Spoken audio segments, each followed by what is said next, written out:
about how hard you hit. It's about how hard you can get hit and keep moving forward. To infinity and beyond! Some people without brains do an awful lot of talking, don't they? It's classified. You talking to me? I could tell you, but then I'd have to kill you. I can't lie! Expecto Patronum! Entertainment X. You never know what you're gonna get.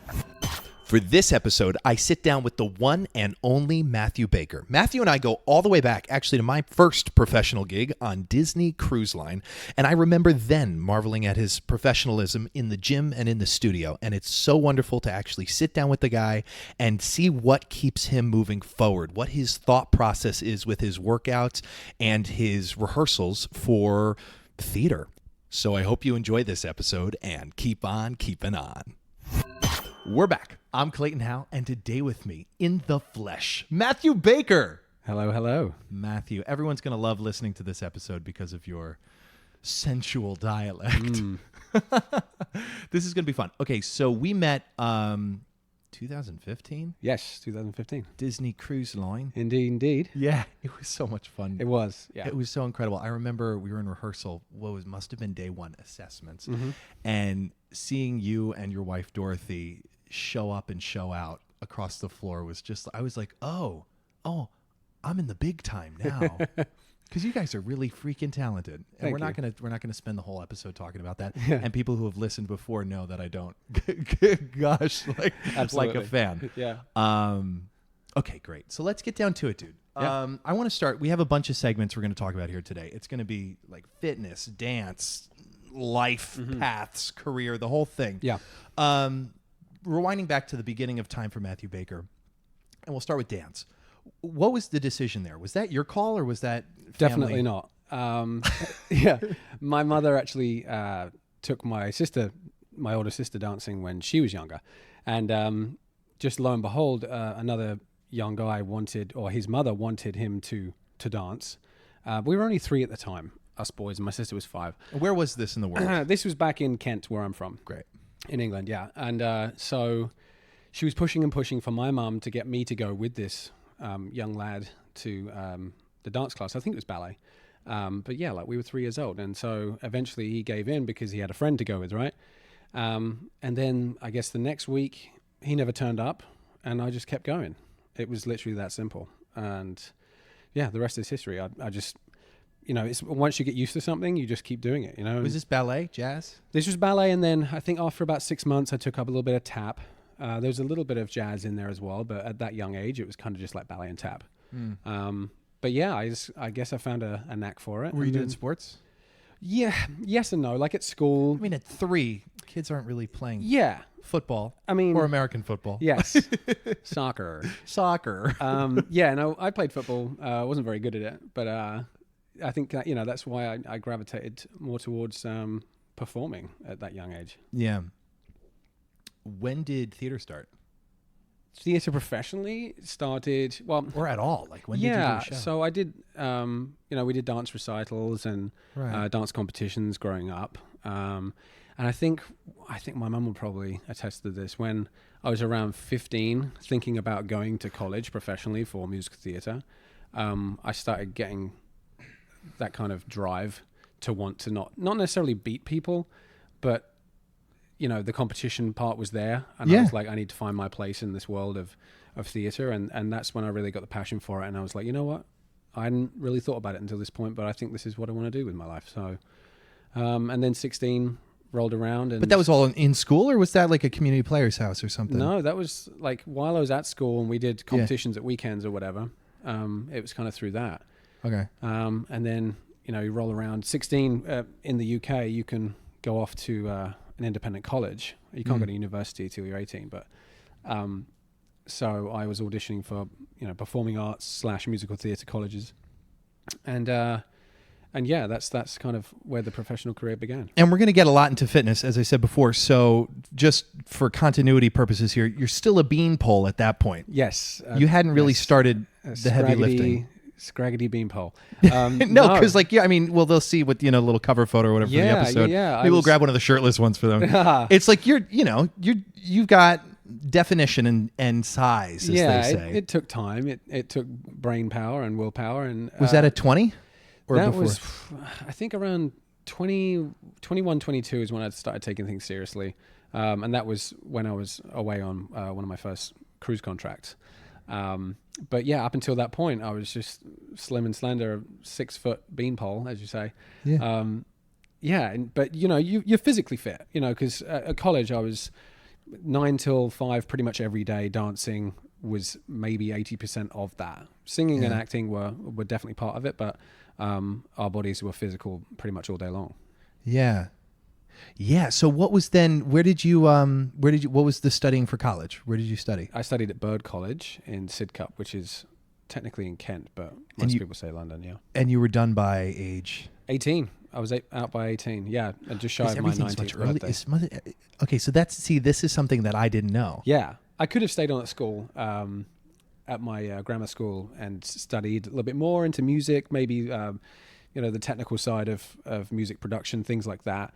But there was nothing practically that I could have done in my area that would have excelled me into the world of theatre that was going to be inevitably my life. So am I hearing that you kind of skipped a grades? Not really. Or not really? No, because you can leave school at 16. Or then you could do 2 more years, which is called the A-levels, which then would project you going on to university if you wanted to study more academics. But, in our field, I think the best thing is to learn what you can in your body. The best way to do that is practically.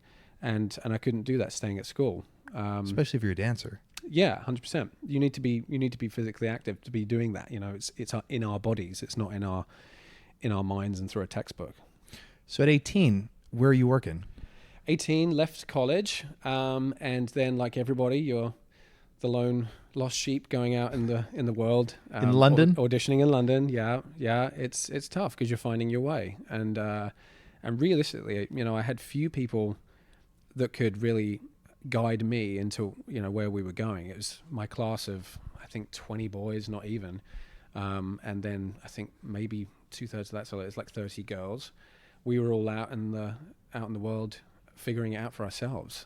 We had workshops at college with the teachers and industry professionals that would come in, but for the most part, it was you had to find your own way, which is what a lot of people still do. But I definitely wish I had someone that could have given me some tidbits along the way. Yeah. So I'm assuming in London you booked your first gig. Yeah.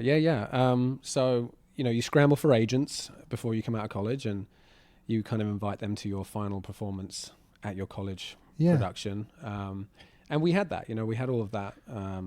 But I got my first gig, which was Sweeney Todd in London, just through, writing. And you can download magazines and things like that, right? Like we have out here, like Backstage, or like Backstage, like exactly like that. Inside the Pineapple. Playbill. Yeah, exactly. Inside a pineapple. Yeah. And I saw a posting and went to what would be technically the open call for it. And it's kind of pay by play. You pay for the listing and you submit that way. They were like, you are a little young. And I was like, well, fresh out of college. So, and then through that, they believed enough in me to give me a place in the cast, and it was fantastic. It really, and that's a great show as well. For a young person coming out of college, Sweeney Todd. Whoa, it's a lot. Learning that music is insane. Yeah. Very dark, but it's definitely pays off. Who were you in the show? I was ensemble and covered Tobias. Yeah, great. Of course you did. Yeah, handsome Matthew. Again, at that point, I was like a baby. Yeah. How long were you performing there before you went out international? So that was only a few months gig. That was only like a temporary gig. Were you okay? So let's do that. So it was a temporary gig. Are you like now? I can't imagine, but maybe we all have it. Self-doubt. Were you living in London? Were you commuting? Yeah. Were you what was the self-doubt? Were you like, I'm going to give this a few years and then maybe change career fields? Like you're the first person in your family to perform like this. Yeah. Well, so, technically I was living where I studied at college. I was living about 20-ish minutes on the train away from London. And it's expensive to commute in. It's expensive to live even in the outskirts of London. Oh, yeah. And I think after... it was about a year or so, I moved back home to my family's home. because you rent, and it kind of like, it all depends. You know, you have that survival job, and sometimes that's not paying the bills, especially not if you're still having to pay to commute to go into London for your auditions, and then you're missing a day of work, so on and so forth. But realistically, you know, every day you have self-doubt. You go to these auditions, and by that time I had an agent, and they were great. You go in, you can, we were speaking about this earlier, you can sing as much as you want. Yeah, if you have an appointment It's not like in London. Yeah, it's not like 8 bars, thank you very much. You can sing you all kind of Soliloquy from Carousel. you get the full 9-minute Gethsemane. So it's definitely like worth your time and money. Yeah. You know, to go in and you feel like accomplished after the audition. Sure. You know, and if not, then you can just putz around in the city and make a day of it. But yeah, there's a lot of self-doubt, especially after, you know, you can get a few gigs back to back, but then you realize that only maybe 8 months, 9 months have gone by, and you've done, you know, 3 shows, which is great because then you've got that stuff on your resume. But ultimately, you're looking for that maybe open-ended contract, you know, in the West End or whatever. And that really just wasn't clicking in place for me. And I was, you know, losing a little bit of patience, and still really trying hard to kind of balance both worlds of working, earning money, and auditioning at the same time. So then, interesting thing happened, and I was just, I think it was my birthday, and a Royal Caribbean audition came up for their brand new show, which was Saturday Night Fever, on the Liberty of the Seas, great ship. And I went in thinking that, you know, I'm just going to do this. It's something different, and I'll see what that side of the market is like. But this was a day after my birthday, and I went out the night before, and everything in my gut told me, I was like, you know what, I'm just going to go out tonight, enjoy my birthday with my friends, maybe get a little tipsy, and then we'll see about it in the morning if I really still want to go. And all my friends were like, no, it's good. You should definitely go and have a peek in and sing for them. Just see what comes of it. And, you know, I'm so glad I did, because lo and behold, everything thereon unraveled for me, and that's why I'm here today. You know, I met my wife on that cruise. That started my career as far as, you know, I did 5 cruise ships with 2 different companies, and best years of my life. You know, I've traveled the world. It's been insane ever since then. So that was definitely a good decision. So I guess, you know, when you say you have doubt, you know, you always have doubt, and it's like that one night where you're like, I've got that audition tomorrow, I can go in, or I can just stay at home. You know what I mean? Sometimes it really is just get your brain around it. What's 5 minutes? You know what I mean? Like, get out of bed, warm up, do your prep, learn your material, and honestly go in thinking that you could or couldn't get this job, and you either do or don't have to get the job, and you just relax about it. You don't have to overthink anything. You know, I think definitely in my older years, as it were, I feel like that's how I live now. You know, I live like, I feel like I want to be able to choose the shows that I'm applying for, and it doesn't have to be go for absolutely everything. You know, you're most confident when you know that you have a shot at that show, and therefore it doesn't seem like a waste of time. It feels like you've done your best, and that's great, and there must be another reason as to why you did or did not get that job. You know? Were you okay? So right after college, was there? I guess what I'm trying to ask is, what were your goals right out of college, and how did they adapt, and how did you allow them to change? Sure. Well, everyone at college, especially around London, you know, it's like West End. Touring is definitely a thing, and you know, we'd spoken about this before. I think like cruising at the time wasn't something that everyone was all about. You know, it's like, oh, you're going to go and do a cruise ship. That's great. But it's not like, that's great, you should absolutely do that, go travel the world and whatnot. And yet nowadays it's funny that the product that these cruise lines are putting out, like Norwegian, Royal Caribbean, Disney specifically, you know, it's like they are putting so much money and effort and great teams into these shows. And the standards are so high. So high. And I've got friends that are working professionally in town here and London that were like, I'd love to go and do that. And like, no word of a lie, they genuinely would, because it's the caliber of those shows is second to none. And easily you could, not being funny, if you could put something like that on a ship and it do so well, think of how well that could do if it was in town. Right. You know, so, you know, yeah, of course, everyone wants to be in town. Everyone wants to be on Broadway. Everyone wants to be on West End. But at the end of the day, it's whatever drives you. You know, I don't think the sky's the limit in that sense. It's not, because you could always get that job and it'd be like, you know what, I got Broadway or I got West End and I still want more. So where's the more? You're always going to wish that there was something else that you had done. And I'm lucky enough to be able to say that I've done a lot. I've traveled so much and met so many amazing people, and that's more gratifying to me than anything. You know, it's the people that, you know, you and I are sitting here right now, friends after so many years, and that's priceless. You know, that fills my heart more than I think a job could.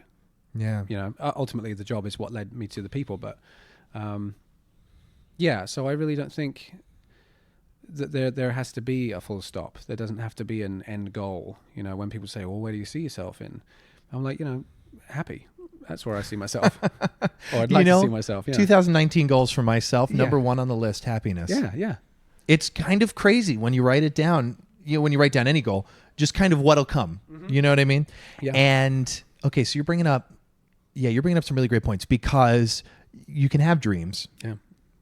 And you know, you don't have it for any other reason to work towards it. I mean, it's given to you for some reason. And yet, if you don't get it or it changes, the difference between the people who are sitting high or sitting low are the ones who are able to adapt. Yeah. Not able. We're all able. They were willing to adapt. Yeah. And that's really what, I mean, it's just interesting, because it's not like, it's not, and I don't want to sit here and be like, you know, this is a conversation about what happens when you don't get what you originally want. No. Which is kind of what we're talking about. Yeah. It's not that. It's just interesting to see where a life will go if you're willing to just follow the ride, you know, ride the ride. Yeah. Because, I mean, the stuff, you know, the people, and even the last, because yesterday, you know, we were hanging out here and we're having this whole conversation. It's just like the amount of names that you can regurgitate and the appointments that have come from your last gig are just like, right.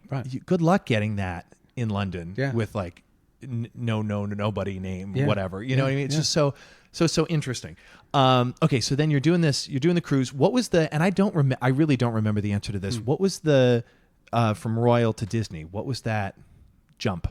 Sure. So did 2 contracts, 3 contracts, I'm sorry, with Royal Caribbean, 2 of the same show, kind of one contract after the other, if you like. And then we just did an extra ship with just review shows on it. Yeah. And I think it was just time for a change, you know, as Dorothy and I, my wife and I, we were engaged at that point. And so it was kind of like, let's find something else. And I believe I still wasn't living here in America at that point. So we technically still had to kind of bide our time, you know, while the paperwork of immigration and stuff like that was going through. So we were like, you know what? Dorothy had already done a Disney contract way before she did Royal Caribbean. So she was always raving about it. And I said, well, you know, let's have a little look. Let's see if I can audition for it and see if they take me on. I wouldn't mind trying something new, you know, like that. And they had some wonderful shows, great reputation, only heard wonderful, wonderful things. And I think that was pretty much it. It was just like, we just wanted to try something new.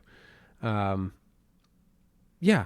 And like we said before, the quality of the productions on Disney Cruise Line is fantastic. And they're a great team to work for. It's just a big old happy family. And it really was. Like, the contract we had together was great. That was a good group. Yeah. It makes it's the whole thing about, you know, the people. Yeah. It can make or break. Yeah.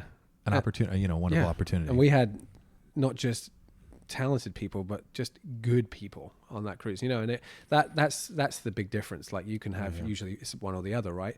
But when you can find a harmonious group of very talented people, then you just hit the jackpot. Yeah. Yeah. Legendary. I think Legendary. is the word. Yes. Floating around the company hallways.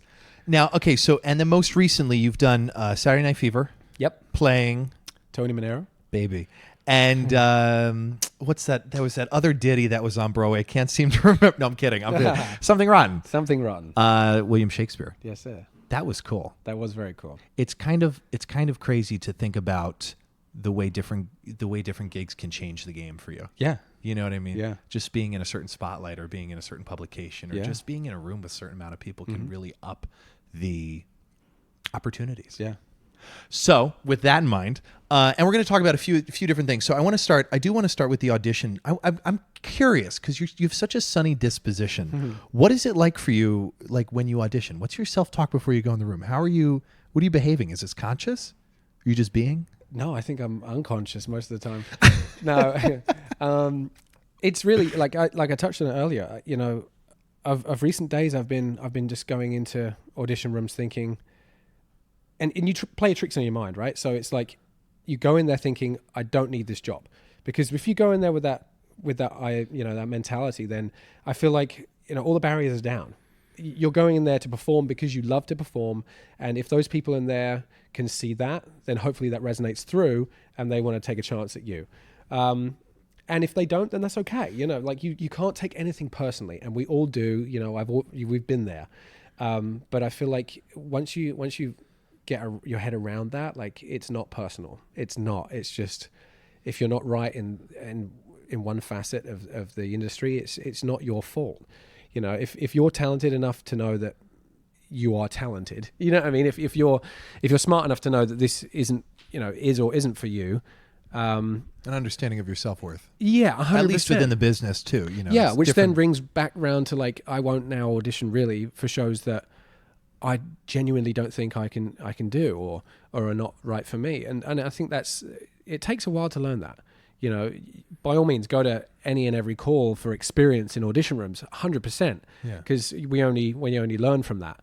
But at this stage of the game, I just feel like take a deep breath. You know what I mean? That's all you just have to do. Maybe 3 deep breaths before you go in the room. Yeah. And just enjoy yourself. Immerse yourself in that, however many minutes you have in that room. And especially with my most recent audition for Something Rotten before I went on tour, that was exactly what I did.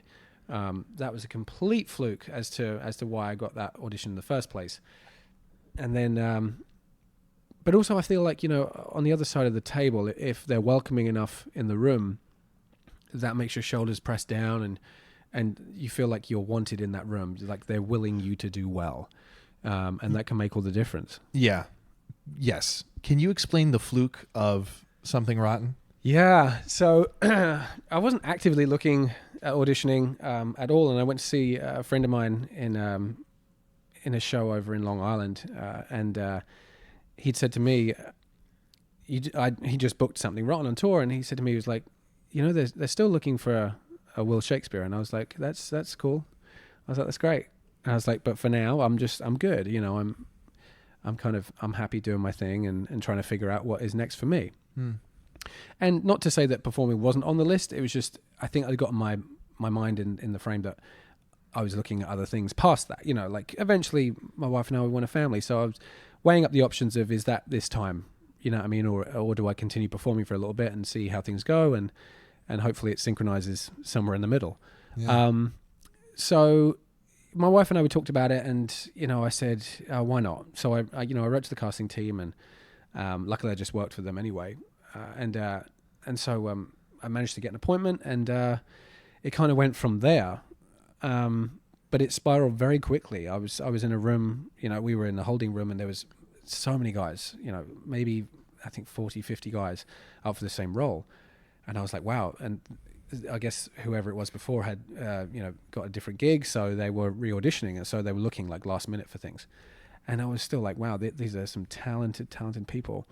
And because you can hear, right, outside the rooms, you can hear people singing, et cetera, et cetera.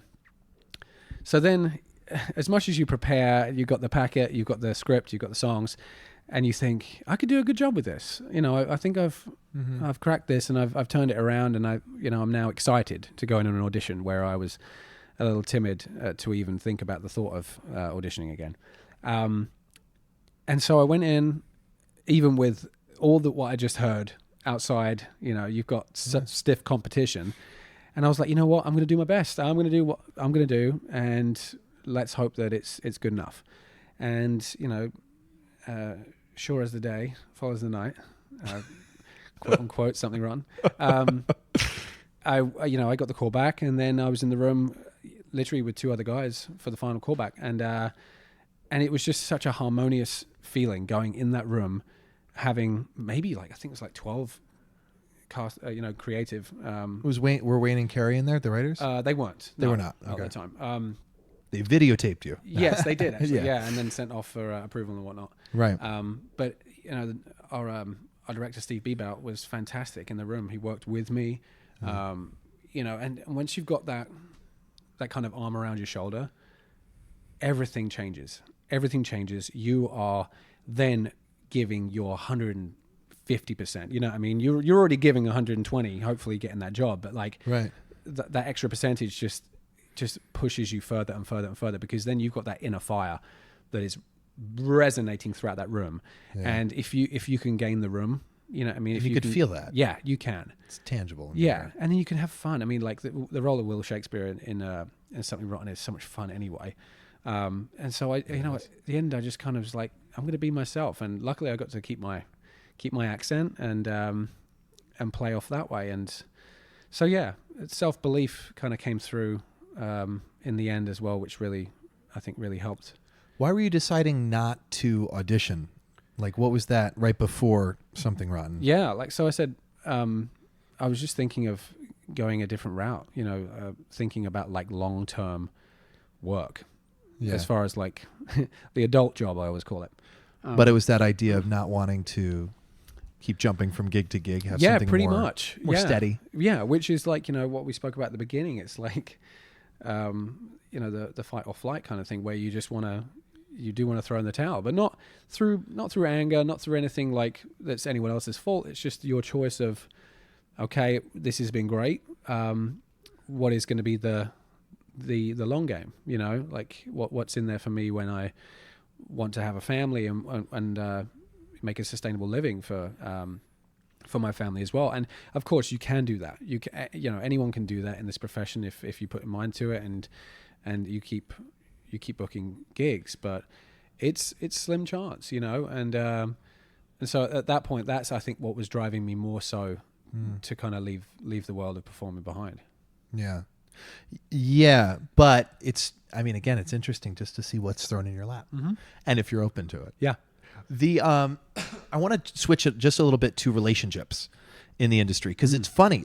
So Wayne and Carey Kirkpatrick, brothers, they're writers of Something Rotten. I've had them on Entertainment X before, and having you, but you and I were talking about having this conversation a year ago. Yeah.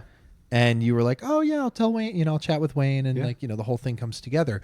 And so I say all of that to say that's how small our world is becoming, simply absolutely with Something Rotten, separate from Disney and these other things that we've actually worked together on. What are your views on relationships in the industry?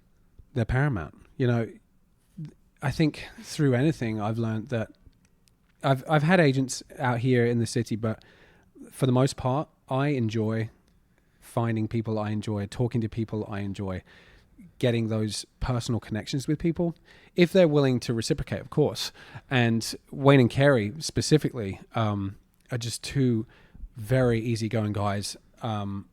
They're passionate about their work. They're passionate about their family.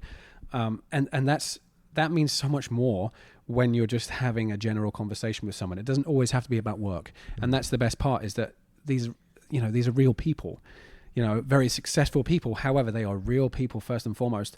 And those are the best conversations that you can have. You need to go into this thinking what you can do for someone else and not what they can do for you. At the end, hopefully, it merges together and you can help each other. But, the relationships that we make and the people that we meet, that's what it's about. And like what I just said with Something Rotten, that's how I got the gig, because my friend had told me because of someone else that, and that's kind of how it works. And then if someone else that you've done a job for before and done a good job, then they're more likely to recommend you than a new person, So it just seems like, these relationships that you form are the bedrock of this industry. And, everyone says it all the time. It's networking. Yeah. But you have to be sincere about it. You can't just go in thinking I'm going to go and take someone out for a drink and hope that they can give me a job. That's not what it is. Specifically not for me anyway. I enjoy learning about people, learning about how they got where they got. Everyone's story is different. Yeah. Everyone's struggles are different. Everyone's successes are different. And that's what makes us individual artists. And we can never stop learning from each other. That's the best part. And I've traveled around the world, especially around the States, and seen so many different levels of success. So many different stories of people that want to give up, or they're going to still keep going. And even on tour, like people write to you and they say, how do you do it? How do you stay away from your families? How does it work? And you're like, you know what? You surround yourself with the best people that can propel you forward and keep you positive, which then leads back to, how you said like about having a sunny disposition, because the way I live my life is there's always someone in the world that's worse off than you. And you have to live like that, because if you don't, you're always going to be bogged down with the negatives of having a bad day. You know what I mean? Like everyone does. But if you can find that one little thing about your day that was great, or just good, that can be the deciding factor of waking up the next morning and doing something really, really good. And I just think, it is the people that help us through that. It's not the job, it is the people. Where does that come from for you? Is that taught? Is that your parents? Grandparents? I mean, I guess, yes, somewhere in the bedrock of, growing up, I think. But I've learned a lot of that along the way. I've known a lot of people now from different countries around the world who speak so many different tongues, grew up in different neighborhoods. People have come from money, haven't come from money. And so you do learn, you learn to be humble, and you learn so much about other people from their, I guess it's not an easy thing to say, but through tragedy in their life or whatever it is, you know what I mean? But it pulls you into what really matters, Of course, like our success within our industry is definitely something that, we strive for. But if we can just live happy and find that one thing that keeps us going and helps us wake up in the morning and do good things, then we should always strive for that. That's really good. I think we should end there. I'm teasing. That's really, no, you're absolutely right though. I mean, at the end of the day, that's all it is. Yeah. Being happy, sharing that happiness with someone else, and having the view of, you help enough other people get what they want, you'll get what you want. Yeah. It's just a numbers game. I mean, that's just how it works. Yeah. What have you learned about, and this might be a roundabout question of something you've already answered, I'm curious if something else comes from it. What have you learned about human nature from your travels or human communication? Elaborate a little bit. Okay. So for instance, you're from England, right? Yeah, you're here in America. What matters to an American is different than what matters to someone from Kent. Yeah. Okay. Or vice versa. Yeah. Versus you've met people from freaking the Philippines, Malaysia, South Korea. Yeah. What are you seeing? What are you learning? What have you experienced? Maybe a story, anything that comes to mind. Okay. In the differences of what matters to different people around the world. I'm just so curious because you've traveled so much. Yeah, for sure. So that's a great question. So last week, thank you. Yeah, you're very welcome. So last week, I had the privilege of being around my family. My wife's family, we all came together for my wife and I's 5-year anniversary, and it's amazing because ultimately everyone gets on so well together. But when you see people from different corners of the globe coming together, and all the little idiosyncrasies come out, and you see how relaxed some people can be. It's almost like, what do you want to do today? We don't mind. Or, you know what? I've got a full itinerary planned. Let's go do it. And to see that merge, it's very rare that everyone's going to be on the same page, because I feel like my family back in England, very easygoing. My dad is a personal business owner. My mum's worked her whole life, to support my sister and I.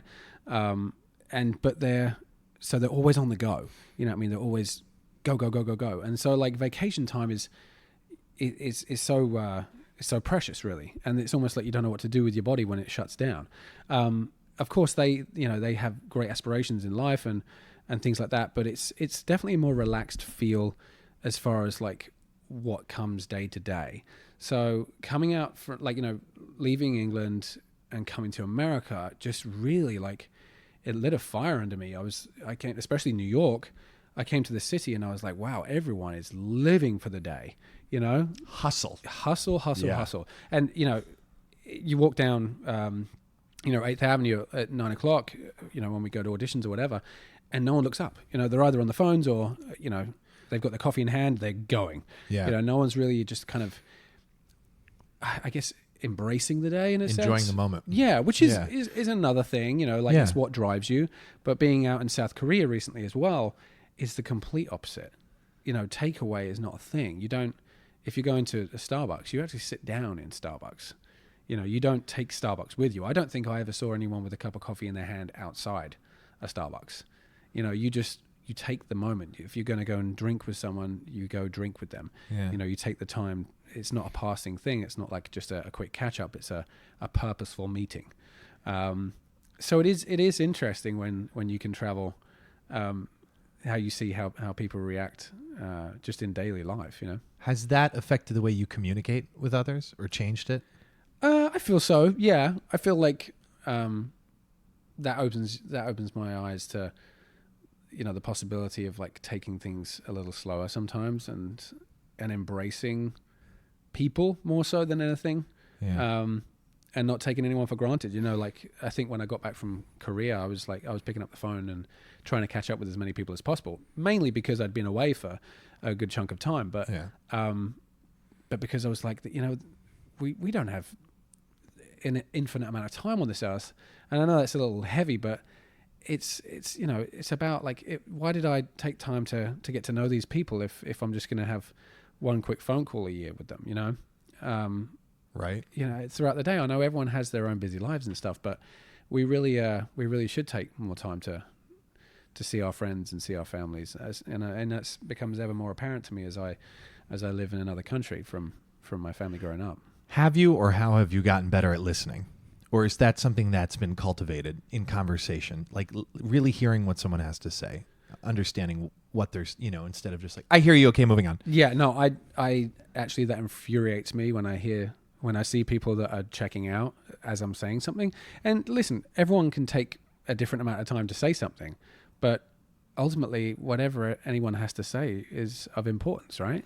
Yeah. Unless they're saying it for a reason that's, very selfish or whatever it is, and you can sniff that out or whatever. But you can feel it as they're walking up. Yeah, but even bad, then, but you should, I think, give people your undivided attention, just because if you respect that person anyway, at least it could be that one day your friend's crying for help, and you really are the only ears that they have that day, or the only person that's listening. Yeah, that's something that's really come up in my life more recently, to like understand that, like, if you say to me, hey Clay, I'm a little down today, the conversation you've had with yourself to get that out of your mouth is a lot's going on. You're upset. It's bothering you so much you can no longer keep it in your mind, and you have to say it, but maybe depending on who you are, you don't want to be a terrible burden, so you say, I'm a little upset today.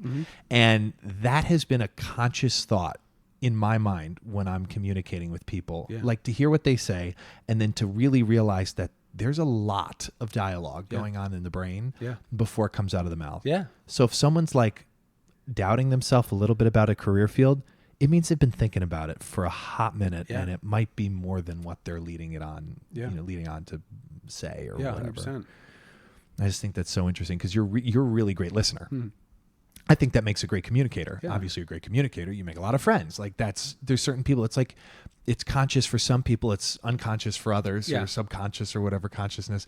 And it's just, you in particular have so many different friends in so many different fields, and they're all nice people. It's really like, and that's what I love about this conversation today. Like, we're not going to sit and talk about that moment on stage left in Something Rotten. I want to know, about what really keeps you going forward. And I'm saying thank you for sharing all of this. Yeah, of course. It's so enlightening to me, and I'm sure the people listening. Okay.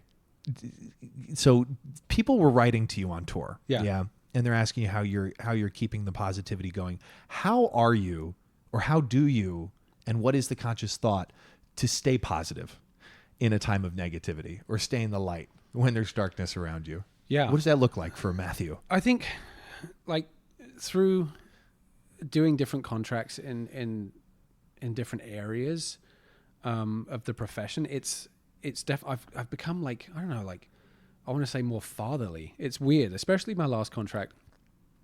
I felt like a veteran anyway. I was one of the oldest in the cast, but when you see people struggling, it's not a good idea to just let them struggle. You know what I mean? You need to be their person, and not outwardly. You don't have to, be that person that goes, "Are you okay? Is everything good?" You know what I mean? Just be that person if they need a shoulder to cry on. But in turn, I think that helps you remain positive, because anything you've got going on, it's like I said before, there's usually someone in the world that's worse off than you are. So really, just positivity, I think, attracts positivity. If you are always negative, it just eats you up. It will take you down, and it takes a long time to get back up on your feet from that. It's actually easier. I think it's easier to be positive, and that's what I like to live by. Yeah. Just find the silver lining. Of course, things are gonna tick you off day to day and stuff, but you know what? Shake them off. Yeah. And if you keep telling yourself that, it gets easier. You don't have to always look at things, through rose-colored glasses, but because there are going to be times that you're not happy with something, and you should absolutely vocalize that. But especially, in the entertainment industry, I think there's so much negativity. There's so much disappointment that it could really just send you over the edge. And for some people, that's a big deal, and a big problem around the world for people. Like, rejection is horrible. It's horrible. But if you can find a way to put a positive spin on that, good for you. And you absolutely should, because it'll be rewarding at the end of the day. You need to get yourself, like I said, back on your feet and keep going with it. Yeah.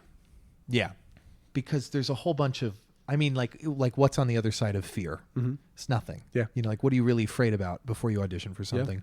Or what are you really upset about when something doesn't go your way? Right. Is it killing you? Yeah. Are you going to die? Right. If that's the situation, then that's a different conversation. Absolutely. But if it's not going to kill you, it's okay. Yeah. It'll change. Yeah. Come at it from a different angle. Come at it from the top down, bottom up, whatever. Yeah. I'm curious, how are you finding the silver lining in this whole citizenship immigration? I know it could be a separate episode. Yeah, that's another thing. All in itself. Yeah. But that's something you're actively going through. Yeah, it was, in the first case, it wasn't easy moving out to the US, but it was the decision I made to be with my wife, and I don't regret a single day of it. I've met some wonderful people since I've been here. I've done some very enjoyable performing contracts, and it is all worth it. It is, but it's very tough. It's tough to kind of get knocked back all the time when you think you're doing the right thing. When you are doing the right thing based on what you were told to and do. I've said to a lot of people recently, you can work, you can pay your taxes and live day to day, like cookie cutter as you hope the country would like you to, but sometimes it's not enough to tick all the boxes, and that's harsh. But while I'm sitting here, I've got to find a positive spin on it, and if that's where my life is going, then I'll choose a different direction. I can still be in this country and do what I want to do as a permanent resident, but I can't vote just yet. But we won't talk about any of that because I know none how of that that. will go. But yeah, so but I would actually like to touch on something like you said on tour, like you get spoken to by various people who come to see the show and stuff like that. And a young lad wrote to me and he said his father wasn't very pleasant to him and his mother, and yet dancing was kind of like the only, or performing I should say, less specifically, but was the only thing that kind of kept him out of the dark.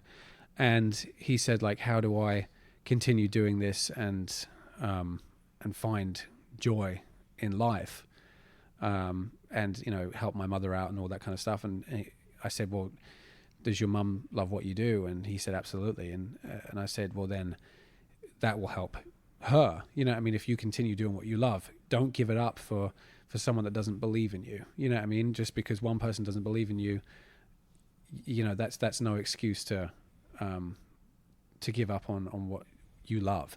And if that brings you positivity, and that helps kind of pull away from all that negative home life, then you should absolutely keep going with it. That's not for anyone else to decide.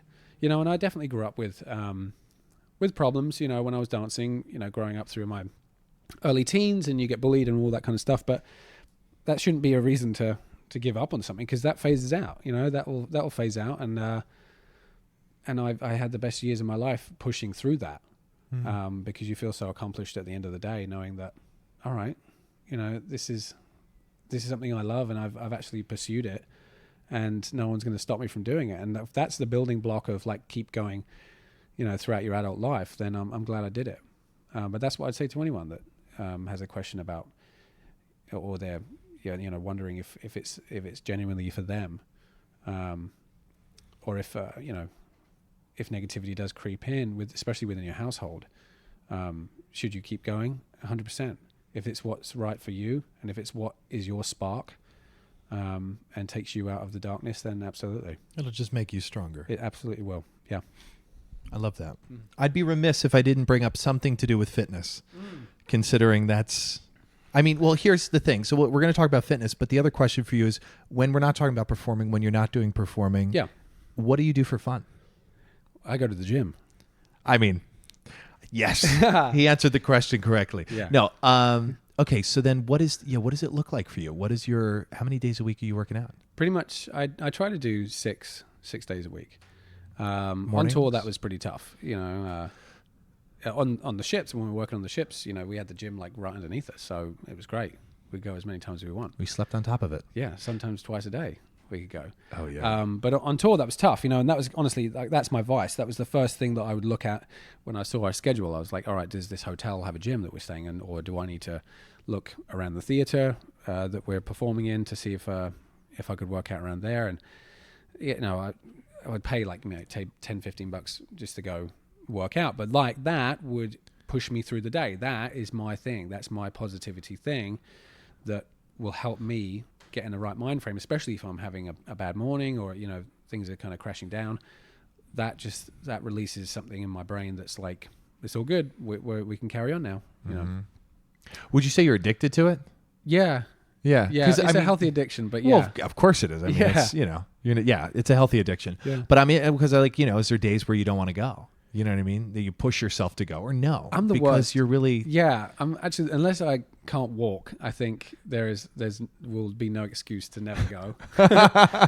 Even I've done the worst things, and when I've got like the flu or whatever, and I just push through, and all right, that might be bad for people around me, but I'll keep my head down, keep my hoodie up.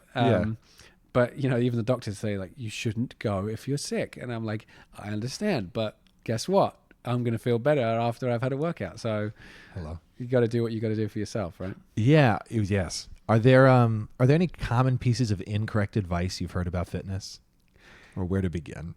Where to begin, really? But then again, everyone thinks they're a professional, and it's fun. Like, as a certified personal trainer, I'm still learning. I'm learning every day from people, and I watch people in the gym. It's like, when you go to watch a show, you're always kind of, in a sense, critiquing quietly what you're seeing on stage. Sure. Because that's, the nature of the business. Yeah. But I'm doing that in the gym all the time. And, but like when I'm training my clients, I try and give them the best advice for them. You have to tailor make something for them, because it's called personal training for a reason. It's not just, I'm going to give you the same thing I give everyone else, Yeah. Hopefully it works for you. But yeah, it is funny when people say, wow, this really works. This really works. And I'm like, yeah, but for who? And you could read every review online. And that's a good thing. You should read magazines and articles and stuff about like new workout procedures and what's cool in the market, I guess. But yeah, there's it's an interesting field as well. But you'll never stop learning, and it's always great to go hand in hand with being a performer, especially dancers, that you should keep in check with your body and know how to rectify something, especially if you're injured, broken, whatever it is. It's always handy to know all that kind of stuff. Yeah. Do you have any like apps or books or websites that you're frequenting for information on fitness? Yeah, I mean, I read all like the muscle and fitness. Through NASM, which is my personal certification. I get magazines that come through, right, more like a science base, which is really nice. And yeah, I use Body Space and things like that to track my workouts, and it shows you like the the parts of the body that you worked. What is that? What is Body Space? So it's just like it's a training app. You can find exercises in there, and it kind of shows you how to go through them, and has links to videos if you wouldn't know how to do that, which is very great. Because some people just don't know. They don't know how to do things, and hence, I guess, why personal trainers have jobs. But for the most part, it's just a way to track record of what you've lifted, how much you've lifted, things like that. Yeah. And there's cardio and there's all that kind of stuff on there. But it's just like a workout builder. And it's good for me just because like I like to have a regime. I like to have a set thing that I'm doing that day, and you just input all your information, and then you can always go back to it. And it's to the date that you've started, it has a record of every single thing that you did on there and how much weight you lifted, et cetera, et cetera. So it's always nice. That's a cool app to have. Yeah. I mean, there's a funny in between in my mind, because we can either go super far into the conversation of fitness and discuss different exercises that you're prescribing, or keep it like, where can you find information if you want to continue on? Yeah. And so what would be, and I know we're going to hit like the social media links afterwards and everything on where to find you, but in terms of more information about fitness regarding you, is there a place to look? Well, only on my, on my Facebook, my Instagram, stuff like that. Yeah, Matthew Baker. Yeah, because I've been, out of the city for some time, so it's tough to keep like a home base. So it is. Yeah, it's just the best way that people contact me is through email or through Instagram now. That's the way the kids do it. So isn't it? I guess that's what we should be doing. It is. There's I mean, you know what? First of all, this has been a really great conversation. Yeah. We've gone all over. We have. And I love it. We've tracked the globe. I really love it. I have a few more questions. Yeah. Before I jump to them, is there anything else you want to touch on just through the conversation that we've had in different points? Is there anything else you want to go back to, or have you really? No, I think we've covered it. We've covered it. Okay. So as we're wrapping up, mistakes made that have proved essential in learning. Are there any stories that come to mind? Mistakes made. I don't necessarily think so, because you know what? At the end of the day, through your mistakes, you can rectify and build upon it if you choose to do so. Sure. And so therefore, I don't look back on my career thinking that I've made mistakes. Of course, there are probably some contracts here and there, or things that you've said to people that you're not proud of. But, we make mistakes every day. Everyone makes mistakes. And if you own up to them, apologize for them straight away, and understand them, then, that's the best policy, I think. There's no point in dwelling on it, because everyone's going to be living their lives tomorrow anyway. And, I think through that, those people on the other side of that have probably also done things they're not proud of, or said things they're not proud of. So realistically, no, there's no regrets. Yeah. I don't think we can live like that, because then we'd never move on. Mm-hmm. And that's what we need to do, is we need to push forward, as a world, as a country, whatever you want to look at it. So yeah, no. Favorite books? I'm not an avid reader, but my favorite book as of this day is Shoe Dog by Phil Knight, the co-creator of Nike. A great business book. It's about his story of the creation of the brand, and how nothing stopped him from getting what he wanted.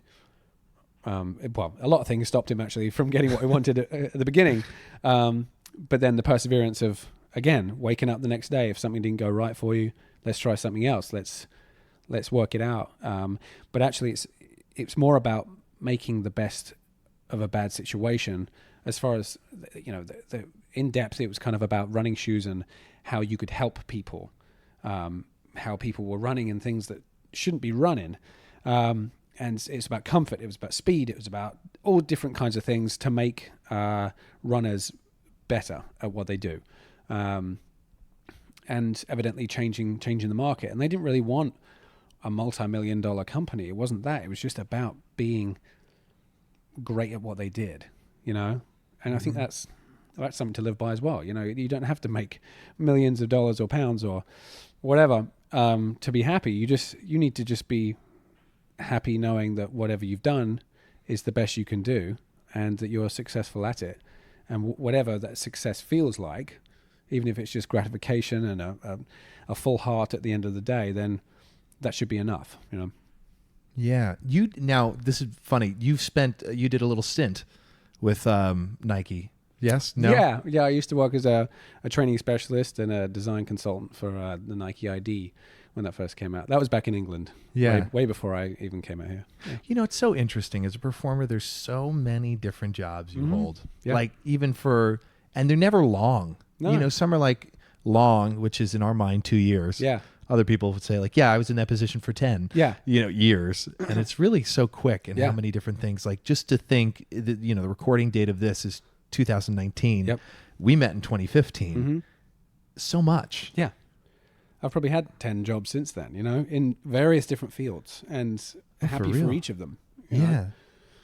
And they move so quick. They do move so quick, but soak up that knowledge. You never know where your life's going to go one day. And that, I think that's brings me back to like what I was saying earlier about like, if you have choices to make, then, then at least then know that how much you've taken in, you can push into that new career or whatever, like you've got a background and you've got a resume to build off of, and you're not just like, oh, I've only done one thing my whole life and now what? Go back to school, spend 3 or 4 years in school, and nothing wrong with that if you've got time. But, while we're performing, I think it's a great thing to just grab from different areas. Yeah. Yeah. Never stop learning. Never stop learning. Final question. Yeah. Metaphorically speaking, if you could put a word or a phrase, what did I tell a joke? No, it's just like Jim Carrey, like metaphorically speaking. Metaphorically speaking. Yeah. If you could put a word or a phrase on a billboard, it's just so funny. You've completely shooken me up. No. Not stirred. Yeah, here we are. Yeah. So, word or a phrase on a billboard, millions of people to see. Does anything come to mind? Yeah. Stay humble. It's something to live by. I tell myself that every day. Stay humble. Just enjoy the ride. Enjoy the people around you. Don't take anything for granted. Embrace people. Embrace like what people are giving you. Don't ever think that you're better than what you are. Unless that's something that you really that you can harness in a good way. Then just be a good person. Just try and strive for that, and then hopefully that resonates, and hopefully everyone does the same thing. But yeah, stay humble. I love it, and you are definitely. You can hear it now. Where can we find you on the social media webs? Like, what's your Instagram handle? So currently Matthew P. Baker 88. 88. Yes. And Facebook, Matthew Baker. Yeah, it's just Matthew Baker. Yeah, it's all over. Yeah. This is great, Matthew. Is there anything else you want to touch on before we finally wrap this bad boy up? No, I think this bad boy has been wrapped.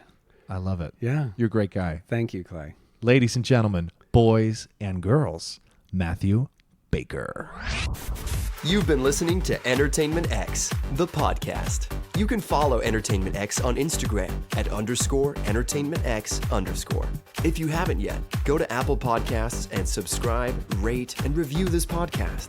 Join Clay next week for another curiosity conversation on Entertainment X. Thank you for listening.